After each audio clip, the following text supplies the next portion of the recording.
It's a pleasure to meet you once again. Good evening and thanks for joining tonight's edition of Ideas Exchange. Today we are doing politics. We are looking at preparations towards the 2024 elections. 5 months ago, the radar was on the NDC's presidential elections. The flag bearer race wasn't that competitive because many people predicted and knew very well John Mahama will win.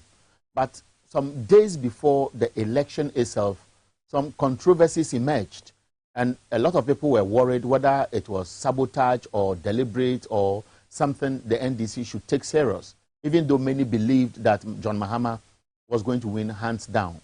As we speak, they have managed to overcome that hurdle. And the fact is, even if those who were competing with John Mahama had decided to go wayward, many people said the impact on NDC as a political party in opposition fighting hard to come back to power was not going to be great. 5 months on, the MPP is in the same soup, but the picture may appear different because one of the big fishes, the stalwarts in the MPP as a flag bearer aspirant, is Kyerematen. Compared to 2007, some are arguing that perhaps he didn't have that popularity as many people were made to believe when he contested the presidential slot for the NPP in 2007-2008. So some are saying that what is happening may be just chicken feed. But others are saying that Kyerematen is a pillar in the NPP, especially because of the Ashanti factor, which is the strong base of the NPP in terms of numbers. And therefore, his decision to pull out of the competition based on the issues he has raised are things many people may have to pay attention to. So the announcement yesterday has ruffled the feathers of the MPP as a political party. The rank and file of the party are sitting on tenterhooks because they don't know his next move. So you would realize that the party has issued a statement that I'll be sharing on the screen with you. This statement basically acknowledges the fact that he is withdrawing from the race. The statement also talks about what they want to do, investigate what he has raised and see how they can address it. But I've been putting together some critical issues that many people would want to think about or ponder on. One, does the MPP value Kyerematen, or does he come across as a force to reckon with today compared to 2007? Will Alan's withdrawal influence the choice of a running mate, and what are the implications for NPP's chances if he forms a party or sits on the fence in protest? How can these developments or outcomes affect the NDC's game plan? Stakes are high for both the NPP and the NDC ahead of the 2024 elections. This means, and of course, it is very important, this means that whatever happens within the crucial stages of the party's preparations or whatever stakeholders are involved are doing will be in the interest of the party. So as we speak, we know that the Electoral Commission is also preparing to do what we call the limited registration exercise. The announcement was made, I think, on the 17th of August. So if you look at the date till now, it's almost 3 weeks old. Within this 3-week period, after the announcement was made, we know smaller political parties have appealed to the EC to expand. Just recently, the Goso Mahini also issued a statement directly or indirectly speaking to the conscience of the Electoral Commission. 3 weeks on, the EC seems to have done nothing. It is adamant, it doesn't care, and many people are wondering whether EC has the interest of the average taxpayer whose sweat has been used to establish these institutions, which are supposed to be working in their interest and not in the interest or comfort zone of the commissioners or those working with them. So these issues are coming up as concerns that we need to look at. So tonight our program will be in two phases. One will look at NPP's challenges, and the other one will look at the EC. And of course, you remember that today, the former president, John Dramani Mahama, spoke to the nation.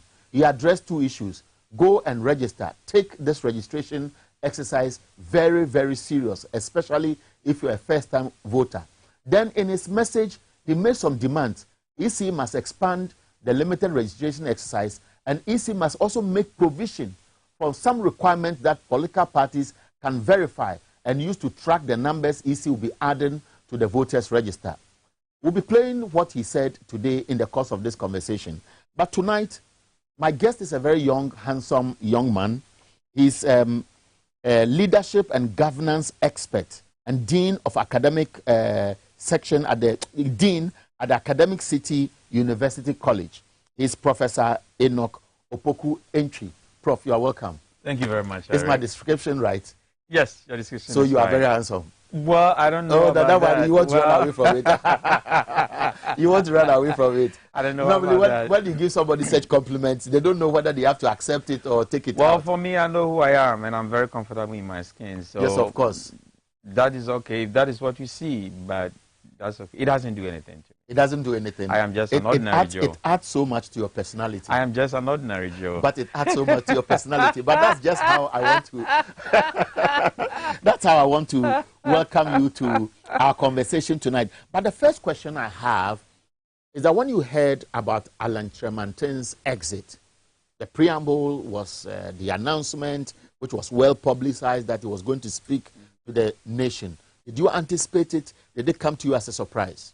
It did not come to me as a surprise. First, let me say good evening to your listeners, those online and those who are also watching us from their homes. Good evening to you all. It's a beautiful Wednesday evening, and it's good that we discuss some of these issues because that is very important. Alan has been the only person who has been over 17 years. We're talking about Kufuor's 8 years. He was a Minister of Trade and Industry. And then we're talking about Nana Ado's government, almost 7 years. So 15 years in one ministry as a minister. And if you look at the history of NPP, he's resigned before. He's been asked to come back, and now he's done it again. It seems that he's been frustrated throughout his political journey. It was Kufuor's choice. Right. It was Kufuor's choice to replace him. But when Akufo-Addo won, there was that kind of banter between Akufo-Addo supporters and Alan supporters. And I will explain why. If you look at what is going on now, when Akufo-Addo won, all those he knew were Alan supporters were not given position. In Akufo-Addo's first term and second term, all those who were even in among MPP were saying that this person is Alan supporter will not be given position. And the mistake Alan did was that he did not reach out to those people. So if because of Alan, I'm not giving any position in Akufo-Addo's government, Alan was supposed to reach out to them and say that, hey, I know you were not given any position because of me, but wait, when I come to power, I will sort you out. That did not happen. So some of these guys waited on the peripheral, waiting for Alan to come and tell them something. It never happened. And eventually, they were roped into Akufo-Addo's government. So now they began to walk away from Alan, and he never saw it. So if you look at what happened at the super delegates, out of the 961 individuals, by about 950-something, 8 that voted, the Ashanti people failed Alan. And that is a stronghold. So when your stronghold failed you, our elders will say that they took the ladder off his feet. And when you have people like Oseche Mensah and the others coming to say that even people should not contest, they should give it to Bawumia, it means that the people you were expecting to support you at your stronghold have failed you. Ashanti region alone, Bawumia had almost 80% of the votes, more than any other region. And it's meant to Alan that he doesn't have that kind of the base. And if you don't have the base, you can have a pace. Well, I like the preamble, but the producers, if you can pull out those videos, we'll speak to it later because it is part of this conversation. But let's focus on this now. Does it suggest that Alan Kyerematen didn't have better or experienced political strategists? Because he has had this presidential ambition since 2007. He tried again in 2012, we all know. So he has harbored this. Yes. So as somebody who knows that eventually if President Nana Akufo-Addo leaves, he might want to take over the mantle as the candidate who will be leading the MPP into any major election, then the issues you have raised about building a constituency which he overlooked shouldn't have happened. That is called the Eden Hazard effect. We know Eden Hazard, when he left Chelsea and he went to Real Madrid, he did not take Real Madrid serious. And because of that, Real Madrid team did also not take him serious. When you reach any stage in politics, you have to know your constituents and how to build it. I will begin by saying that those who judge never understand. Those who understand never judge. So I'm going to be an empathetic thinker to Alan. Alan thought for granted that the Ashanti would support him. Remember during the Superdelegates campaign, people said that Alan stormed Ashanti region and Kumasi turned Kumasi around. We saw the headlines. He thought that the Ashanti people have his back, but they did not. And in politics, when your biggest constituents don't have your back, then the best thing to do is to drop out of the race. That may look hypothetical, but let me also tell our viewers that we'll be joined on the line later by Jonathan Asante Ochre. He's a political analyst and a senior lecturer at the University of Cape Coast. He'll be joining us via Zoom. Now, there are two schools of thought that the system, what they call the establishment, in this case, maybe the presidency, people in government today, foresaw who may constitute delegates, either super delegates or delegates generally. And so in the process of electing party executives from the branch level to the constituency to the region up to the top, they may have woven their way to ensure that those who they know they can count on to constitute a larger percentage of the delegates are the ones in office today and by extension doing the bidding for them. But others believe that perhaps, as Alan said, that the establishment is intimidating delegates, the establishment is manipulating the process, and the establishment, by extension, as they will show later in the conversation, the acts of victimization or threats or attacks may have been the reason why he but feels the question is Alan not part of the establishment? He is. Why? So when you talk about the establishment, he's an MPP member. He's been a minister 8 years in Kufuor's government and 7 years in Akufo-Addo's government. Like I said, he's up for 15 years. He's the only person in the history of country who have held a position, a singular ministry, trade and industry. When Kufuor was the president, Alan had been the Ghana ambassador to US before. And then he was given, Kufuor gave the distance learning was still under Ministry of Trade and Industry. We had this cassava initiative. All of those were given to Alan just to make him popular. So Alan had been prepared by Kufuor to take over. But when you do that and you know your base is the Ashanti region and your base did not vote for you, of course, he was, punched. If you look at the result that came out, of course, I was expecting it. And I was on Wezo TV and I said the same thing, that if you look at the makeup of those who were going to vote in the super delegate, of course, Bawumia was going to win because you have ministers, you have MPs, you have DCEs, you have all these people are in line with the president. And Bawumia has been the president's choice. Some would say the MPP, like the NDC, then when people will say we have the Mahamas, you have the Rollinses camp, perhaps you have the Ahoy's camp and any other camp you may assume, many people know that in the MPP as a party, you may have Kufuor, the former President John Ajekun Kufuor, as a pillar who has a constituency. So it is possible that Kufuor may have also failed Alan Kyerematen because Kufuor could have done some digging on the ground. Kufuor did not work well for Alan, maybe on the ground, but openly he did not. But we know that in the circles of Akufo-Addo, he was pushing, and all his appointees were pushing for Bawumia. But the mistake that Alan did was that he wasn't supposed to be third in the super delegate. He was supposed to be second. That was the expectation. If Bawumia wins because of the makeup of the super delegates, that was expected. But when we go to the 220, 230,000 in November, then Alan had a chance. Because if you look at the hierarchy of MPP, those are the top, appointed by Nana Addo, are for Bawumia.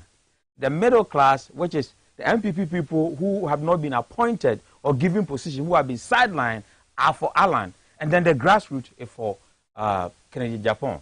So if you look at the makeup of those coming in November, Alan had a chance. So when you talk about the council, those he surrounds himself with, a leader is as good as your inner circle, those you surround yourself with. So if those he surrounded himself with tells him that because of this and the intimidation and what is going on, it's not going to be good for you in November, so it's better for you to step out. and maybe think about going solo, that wasn't a good advice. From where you sit and from the monitoring you have done, how would you describe Alan's popularity or influence in MPP today? Alan's popularity is no more. He used to, but it has faded. And because Akufo-Addo intentionally, he was purposeful, intentionally built an empire in an MPP. Everybody he appointed and gave a position, he made sure that person supported him, not Alan. Even at the trade and industry ministries, the two deputies that were there were not people who were Alan people choice. Every agency and the Ministry of Trade and Industry were not people chosen by Alan, but by Nana Addo.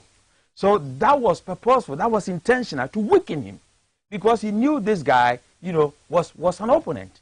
And when Nana Addo was doing that, I've seen about the Supreme Court and all those appointments people are talking about. Presidents do that. They build an empire in the Legislative Council. So when we're talking about the MPs, he made sure that he supported some people because he know these people are for me.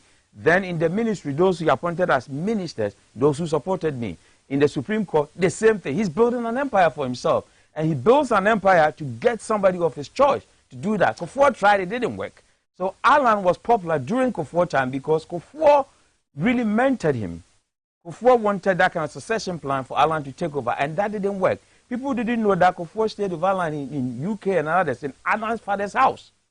And all this happened because Kufuor knew the demeanor of Alan, that this guy can do the job in my absence. He didn't like the demeanor of Nana Addo because he's that kind of, we know the way he is. And when you look at the situation now, he made sure that throughout his second term, Alan will no more be popular. And he's not popular. So the Ashanti base, he's been able to weaken there. And if you look at the result, it shows. All those he appointed, Alan did not get much votes. How is this likely to play on the party's possible choice for a running mate? I would say that Alan has given Bawumia a gift of fire. What does it mean? It means that if Bawumia do not handle that fire well, it will burn him. And if he handles it well, he can also cause some stir. But I can tell you that the most dark horse in this race for both MPP and NDC is Kennedy Japan. It's a grassroots person.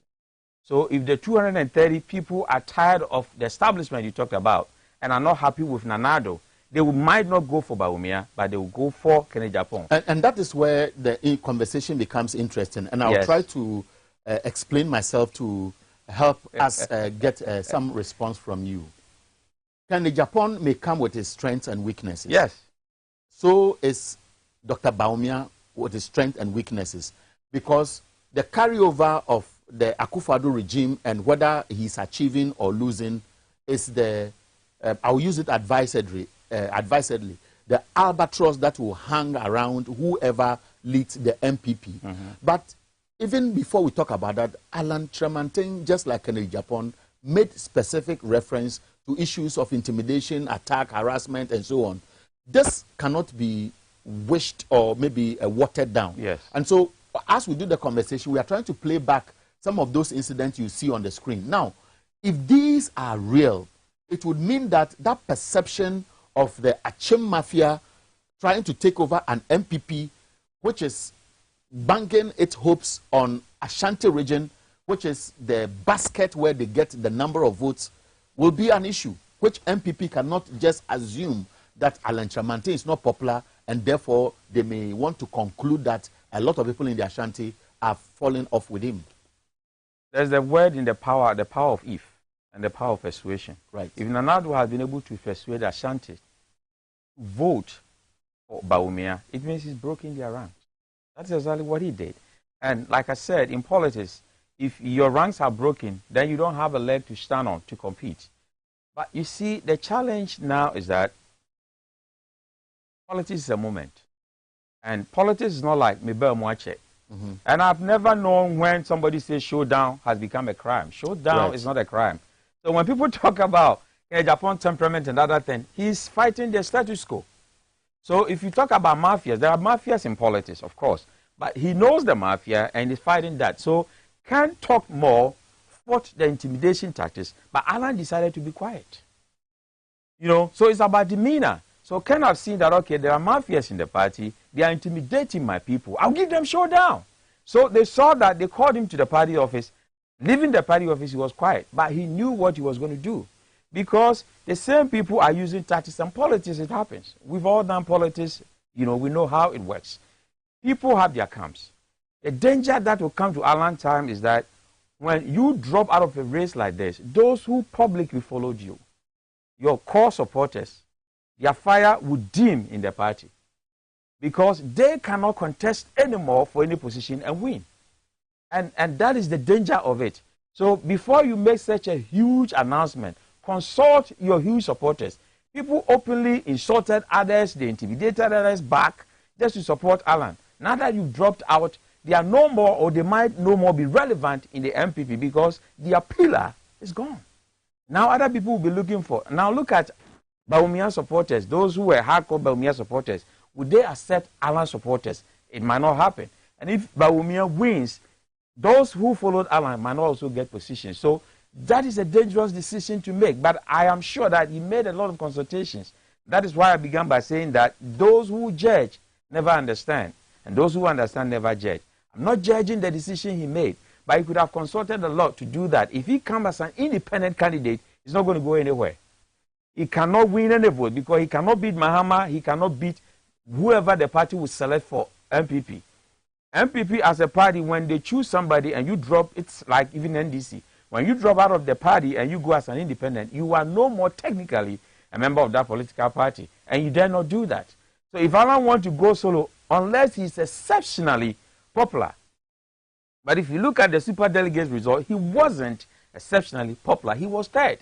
No, but if we agree that the super delegates, the list was a constitution of appointees, yes, members of parliament, people who are not ministers but are also people who are benefiting from the government as an institution. So definitely we'll go for Bawumia. So that may not be a better reflection, and that is why he could have Alan's waited. Popularity. So my conclusion is that he could have waited until we go to the general elections for all the delegates. 230,000 is big enough for you to pick the middle class, those who are not happy about how Nana Addo is ruling, to come for you.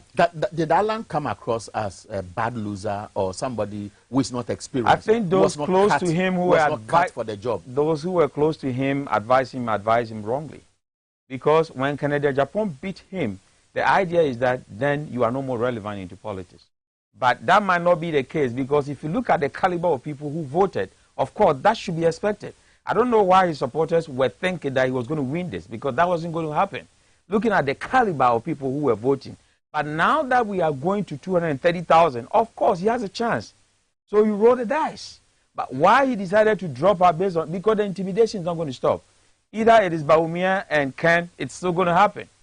Some would say even in NDC we had the same thing. Right. Where Kyerematen first started the same thing. So it happens in every political party. But the intimidation should not make you drop out. You should fight through to the end. Let's listen to Ahianyo Maken. He's the spokesperson for the election committee of the NPP, which is supervising the flag bearer race. Let's listen to him exactly briefly. Then I'll come to you to speak to the response we had him speak to today.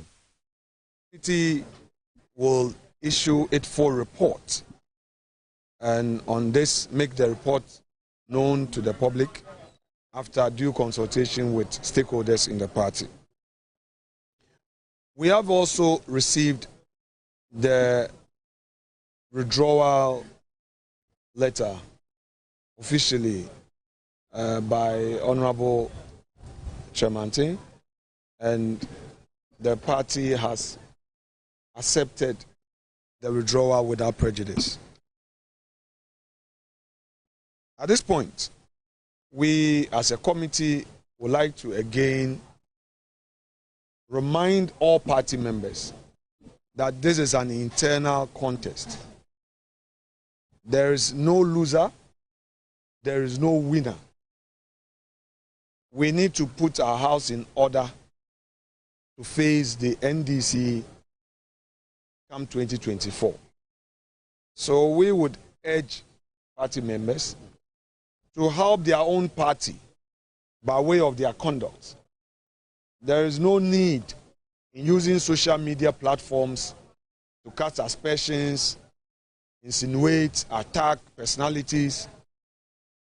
That is Kyerematen. He's an MP for, I think, a Futu. And of course, he's currently speaking to us in the capacity as somebody who is a member of the NPP's election committee. I'm told Jonathan Asante-Okyere has joined us on the line. But before that, briefly, you think that the NPP is addressing this Alan issue appropriately? Because they are not. There are a lot of people who are hurt, and managing this issue is very important. Who is marking Ahianyo to come and respond to Alan's resignation? The party has hierarchy. They have party chair, they have secretary, they have all those.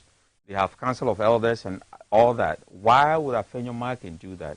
But he might be speaking as spokesperson for the committee in charge of elections. We have the majority leader, you know, and he's a deputy.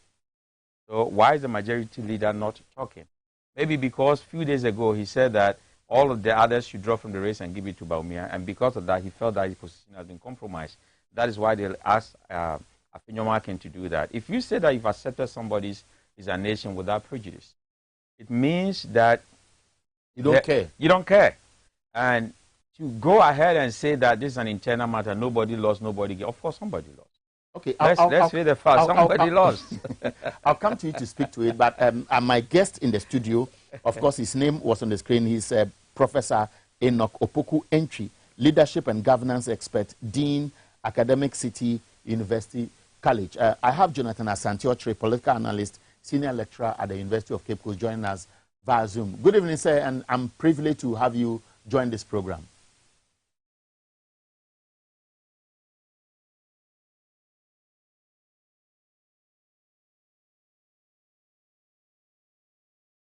Yeah, Mr. Asante, if you can hear me, unmute your microphone. It looks like we cannot hear you here. Yeah, good evening. I said the name is Dr. Jonathan Asante-Okyere. The name is? Did you hear me? Yes, I heard you. Can you say Dr. it again? Jonathan Asante. Jonathan Dr. Asante. Jonathan Asante-Okyere. Jonathan Asante. Yes, okay. Okyere. Okay, Doc. First of all, I'm privileged for your time.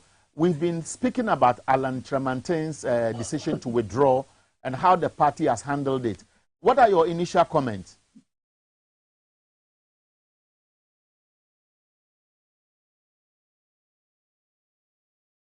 About? Alan Kyerematen's withdrawal from the race and how the party is handling it. The reaction so far, your initial comments.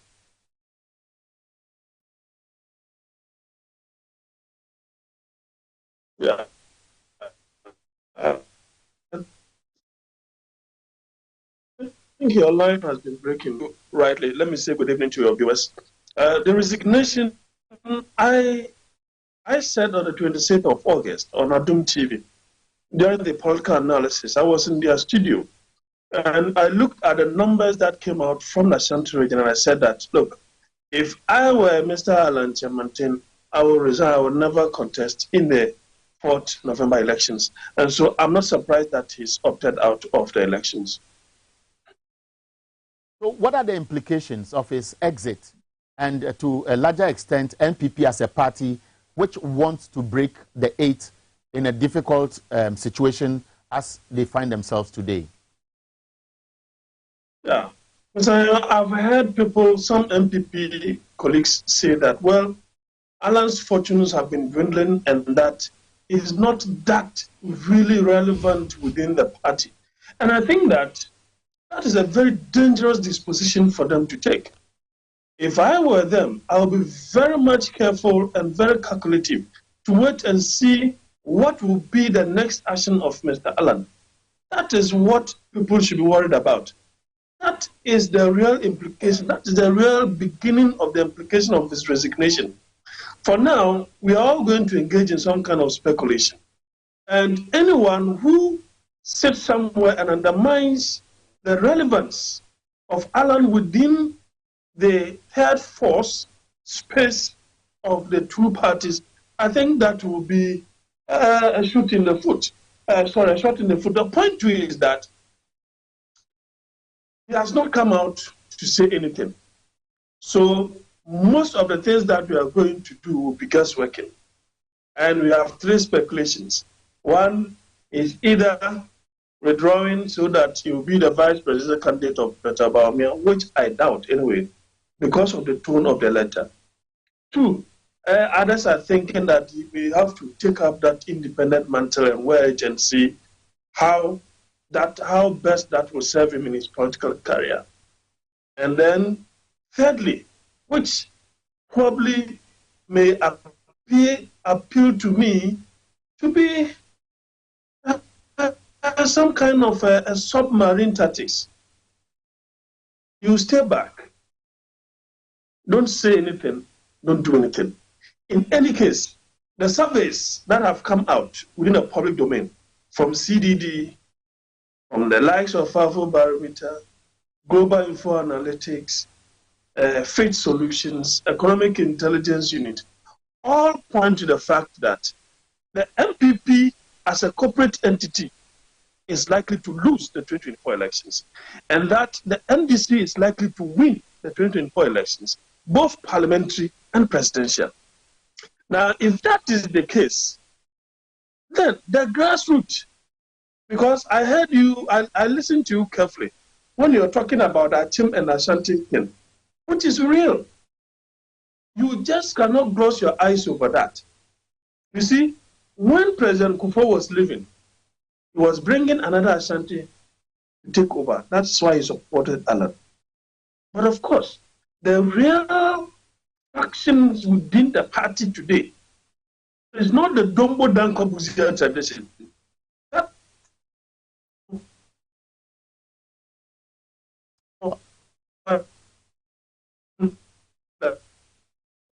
It looks like we are losing Dr. Jonathan Asante. So they'll be telling me when President Kufuor's faction that he was given to support him when his time is due.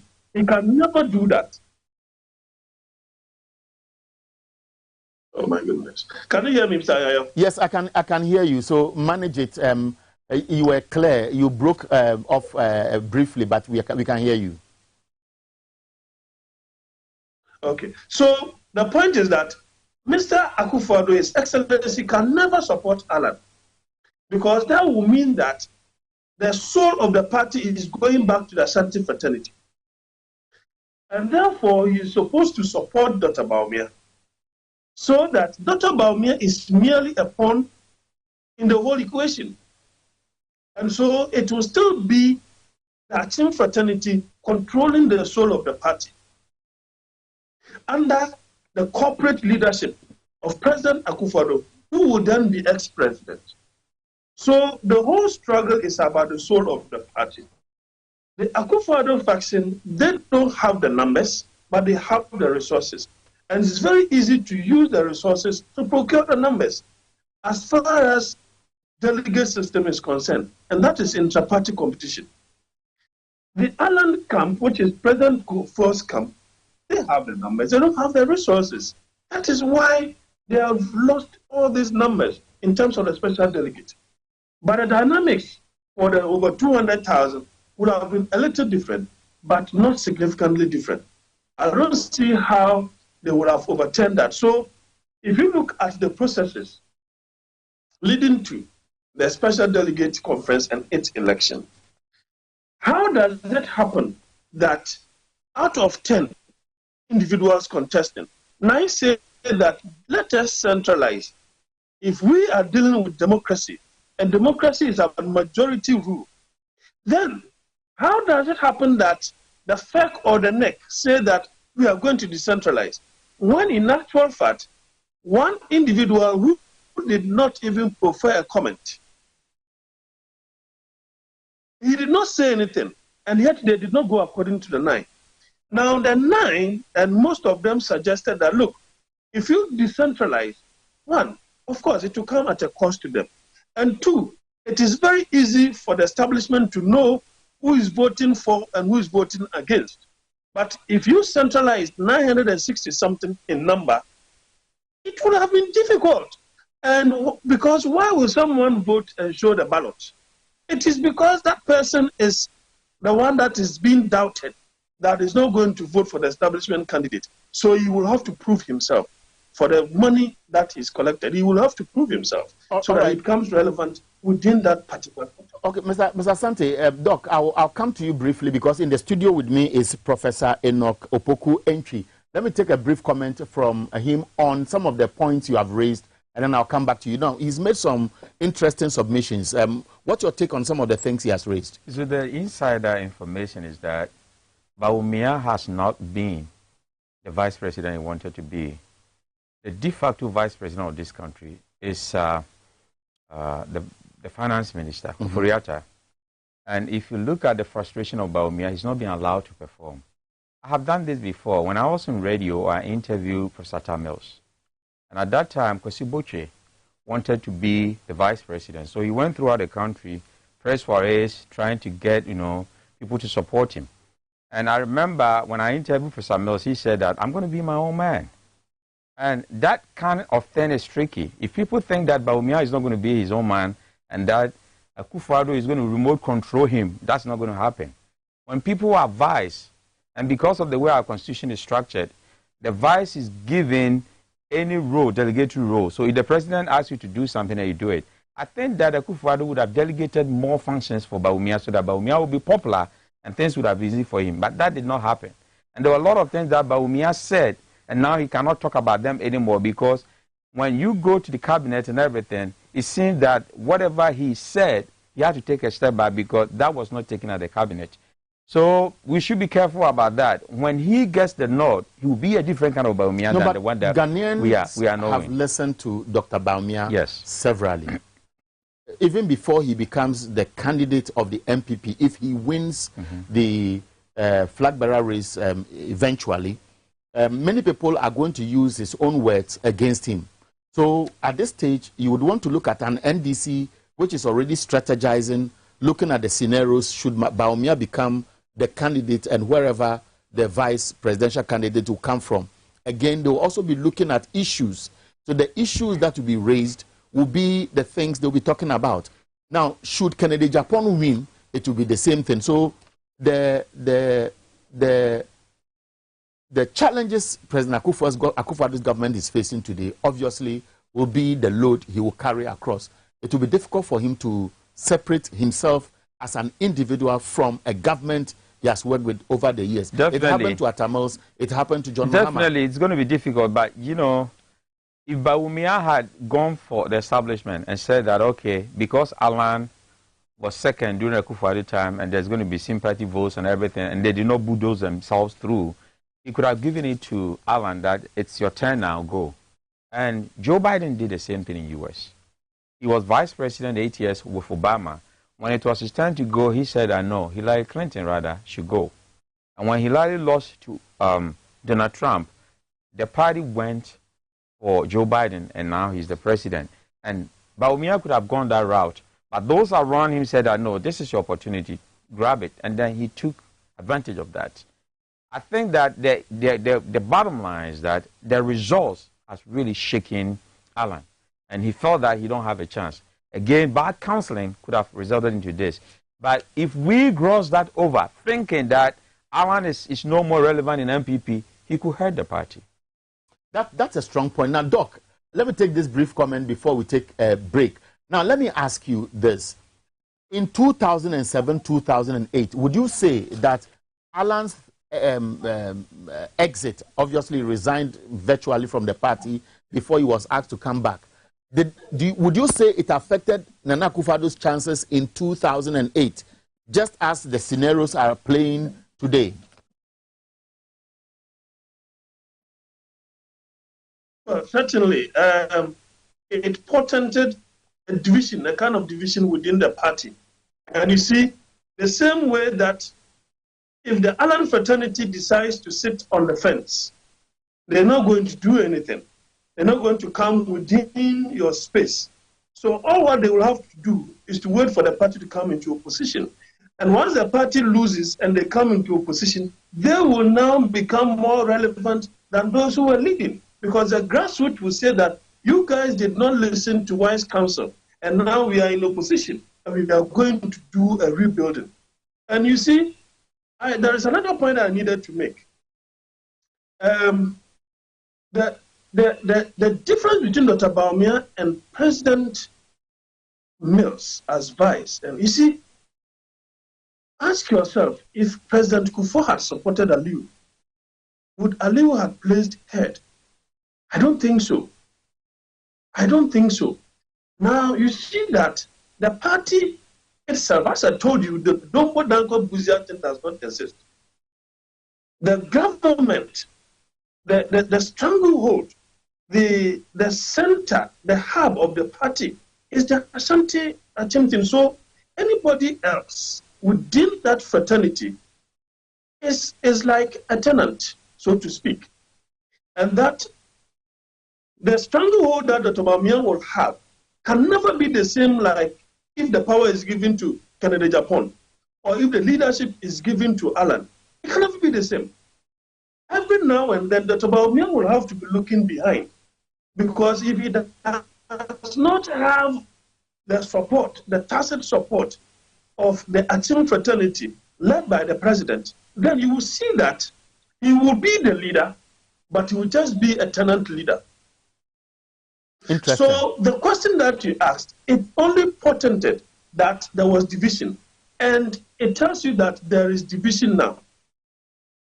And that is why my colleague in the studio said that you can never underestimate the effect, the implication of Alan resigning and his relevancy.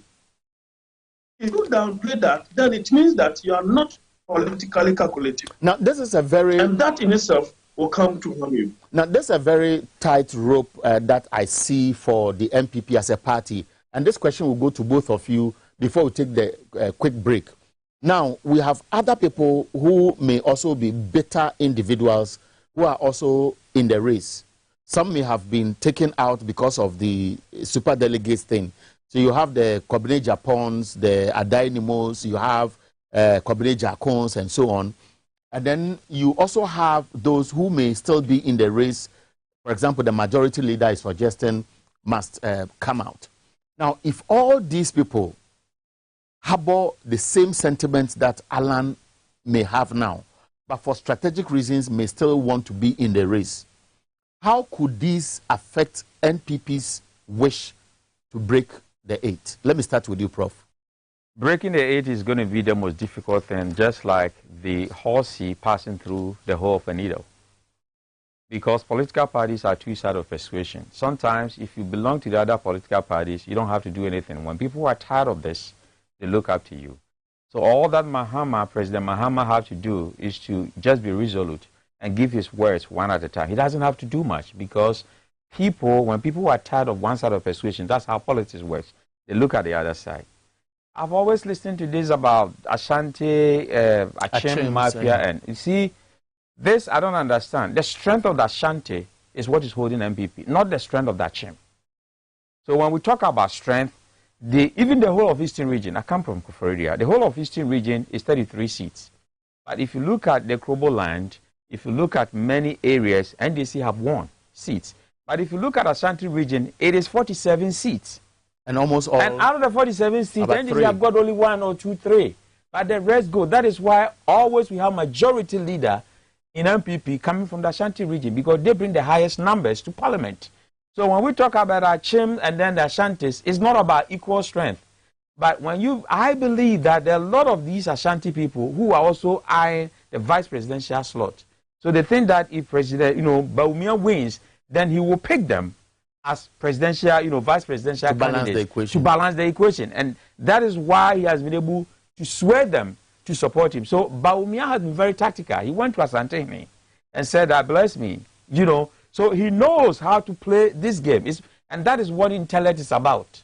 When you are intellectual, you know how to balance sentiment, reasoning, and act with prudence. Now, and that is what he's doing now, to sway the Ashanti. Because it's getting interesting, because I want us to move quickly into EC and its belligerence and what the former president spoke about just some hours ago. But briefly, Doc, before we take the break, would you say that from where we sit and how things are panning out, NPP's difficulty is yet to come? Certainly. They just don't know what Alan is going to do, and that is a dilemma they will have to be grappling with until he comes out with whatever he intends to do.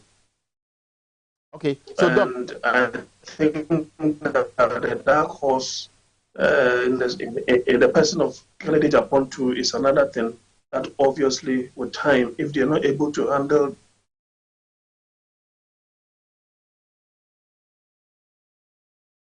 because it's an enigma within the party, if he's not handled well. If you added the other percentage to that for Kennedy Japan, you are talking about close to, I think, over 25% or 26%. That should tell you that these are a crop of people who are against the establishment candidate and the establishment itself. And that will reflect properly when we see the 4th November election results as well. Okay, so Doc, just stay, don't go far.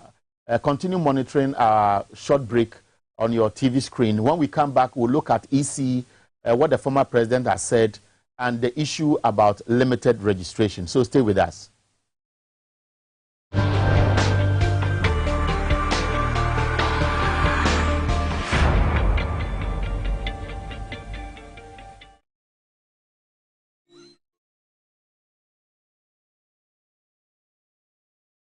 Upon your arrival, you are introduced to your butler, who plans your itinerary. So many activities, all in the same premises. Visit the gym or the stables, they have it all. At my break, I'm able to practice my putting.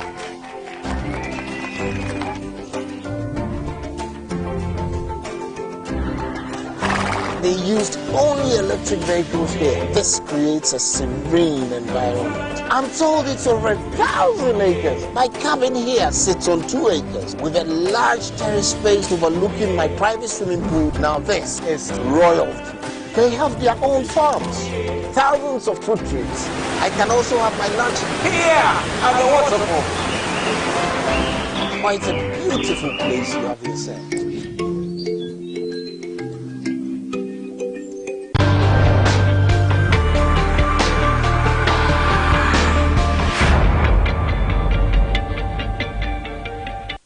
This Ideas Exchange. My guests are Professor Enoch Opoku-Entwi, the leadership and governance expert, Dean, Academic City University College. And then I have Dr. Jonathan Asante, who's a political analyst and lecturer at the University of Cape Coast. He's joining us via Zoom. Now, quickly, we'll be doing this briefly. I want us to listen to former President John Dramani Mahama. I told you he raises 3 things. First, about the need for people to go and vote. Second, why this registration is necessary. And third, specific demands on the EC, which will form our conversation. So let's listen to John Mahama briefly. I come before you as the flag bearer of the National Democratic Congress to advocate for a cause, an upcoming exercise that goes to the heart of our democracy. The limited voter registration exercise will give the opportunity to those who have become eligible to vote to place their names on the voters' register. It will also allow for those replacing lost voters' ID cards an opportunity to transfer your vote from where you currently have it to a new polling station. In a nutshell, I'm here to encourage you, wherever you are in Ghana or beyond, that if you do not have a voter ID card, especially if you've just turned 18, please take advantage of this exercise, which starts on September the 12th, 2023. Start making the necessary arrangements to register and get your voter's ID card. It is no secret that Ghana, our beloved country, is currently grappling with a severe economic crisis. More than ever before, the lives of our people today are defined by a daily struggle to eke out a living. We're seeing our daily cost of living skyrocket, and job opportunities are becoming more difficult by the day. Our people, the youth, the elderly, drivers, market women, civil servants, security personnel, teachers, journalists, nurses, and doctors are all experiencing a sense of hopelessness on a scale never witnessed in recent memory. This dire situation calls for urgent action. And the most powerful tool at our disposal is our right to vote. President Akufo-Addo and his administration have failed to address the pressing economic challenges they have exerted on the people of our country, misapplying our precious, scarce resources and overspending on their creature comforts and largesse instead of building the critical infrastructure this country needs for job creation and development. Their promises during their campaigns have not been fulfilled, leaving the ordinary Ghanaian burdened with the consequences of their incompetence, cluelessness, and shameless arrogance. Today, some Ghanaians glorify and make excuses for corruption because the NPP has allowed it to permeate every facet of our society. This must never be accepted as the norm. It hinders progress on many fronts, denying our youth of opportunities that should have come their way if state resources were meaningfully applied. Ladies and gentlemen, we cannot afford to let this dire state of affairs continue. Registering and acquiring a voter ID card to vote in the December 2024 presidential and parliamentary elections is not just a basic civic duty. It is an obligation. As a people, our starting point to effect real change in our country is to register and vote. You and I have a collective responsibility to use our votes wisely, to hold our leaders accountable, and demand the change we desperately need. It is the surest way to secure our democracy. As young people, we must hold immense power in our hands. The upcoming limited voter registration exercise by the Electoral Commission is therefore an opportunity to start the process towards making your voices heard and shaping the future of our dear country, Ghana. Your vote in 2024 will symbolize your desire for a better Ghana, a determination to overcome the challenges we face, and your commitment to help build the Ghana we want together. A Ghana that guarantees you, your children, your siblings, and our unborn generations a brighter, sustainable future with well-paying jobs. But that will only happen when you acquire a voter's ID card and cast your vote for the NDC in that crucial election on December 7th, 2024. I wish to add my voice to those who have called on the EC to reconsider its decision to restrict the registration exercise to its district offices only. Acquiring a voter ID card affirms one's right to vote, and access to a voter ID card should be easy and not limited by location. Every Ghanaian deserves the chance to exercise this democratic right. Well, John Mahama made some demands, so briefly, if producers can help me, let the tape roll. It's just about 1 minute and it will end so that we can speak to it. I strongly urge the Electoral Commission to facilitate the registration exercise in all its electoral areas to allow for easy access and a reduced burden on the citizenry in their quest to register. I challenge the Commission to be more transparent with the processes preceding the start of the limited voter registration exercise, the replacement of voter ID cards, and the transfer of votes. As has been requested in a formal letter to the Commission by the General Secretary of the NDC, we want to know when the names and pictures of the registration supervisors, registration officers, registration assistants, and other officials for the exercise will be published at the district level as stipulated by the EC regulations. We've also requested information on the exact number and distribution of workstations, registration kits, and other logistics to be used in the exercise. It is also our very strong recommendation that in line with Regulation 22B of CI 91, as amended by CI 126, the Commission listens to the call for the extension of the exercise to take place in the electoral areas and not limited to the district offices of the Commission. So that's John Dramani Mahama. We don't have much time, so I will leave my guests, one via Zoom, one in the studio, to speak to the issues. He makes some specific demand. The central part of all this is that make it accessible and also make it verifiable. There's an LI, a legal instrument that support what President Mahama is saying. I've lived in the U.S. for a long time, so when anybody who has been a former president is addressed as a president. So he's a president. That's what we do.